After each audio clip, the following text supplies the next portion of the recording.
ہم نے یہی سوچا جو اس کی لاگت ہوگی، جو اس کی پیداوار ہوگی، جو اس سے کمایا جائے گا، اگر وہی صدقہ کرتا رہے گا، ادا کرتا رہے گا، رب بے نیاز اس کے خاتے میں اجر و ثواب ملتا چلا جائے گا،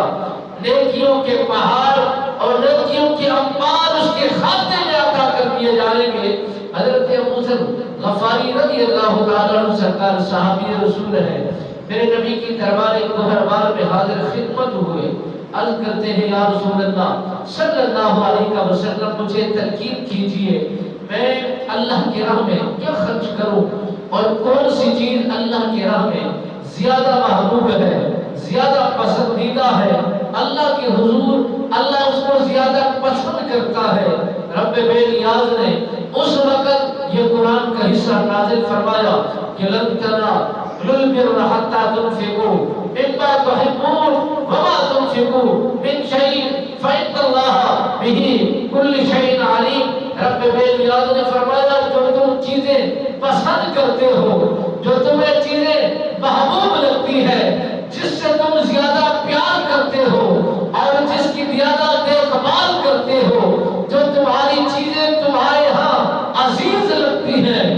اگر تم اللہ کے اس مقام اور درجے تک پہنچنا چاہتے ہو، نام اور نیکی کامل لینا چاہتے ہو، اپنی پسندیدہ چیز اللہ کے راہ میں دے کر یہ اپنے آپ کو محبوب سمجھو کہ اللہ نے تمہارے مال کو اپنی بارگاہ میں قبول کیا، اللہ نے تمہاری پسندیدہ چیز کو اپنی بارگاہ میں اسے شرف قبولیت عطا فرمایا ہے۔ میرے آقا مولا صلی اللہ علیہ وبارک وسلم سرکار کے ان غلامان پر اور ان محبین پر اس وقت قرآن کا یہ پہلا حصہ اور قرآن کا یہ حصہ اور چوتھے سپارے کی پہلی آیات نازل کر کے ارشاد فرمایا یہ جو خرچ کر رہے ہیں۔ ایک صحابی رسول حضرت ابو دردہ رضی اللہ تعالیٰ عنہ سرکار راوی ہے، آپ سرکار نے میرے نبی رحمت فخر موجودات صلی اللہ علیہ وسلم سرکار نے ارشاد فرمایا کہ اے ابو ذر تم میری بارگاہ میں رہنا چاہتے ہو، میری کچہری میں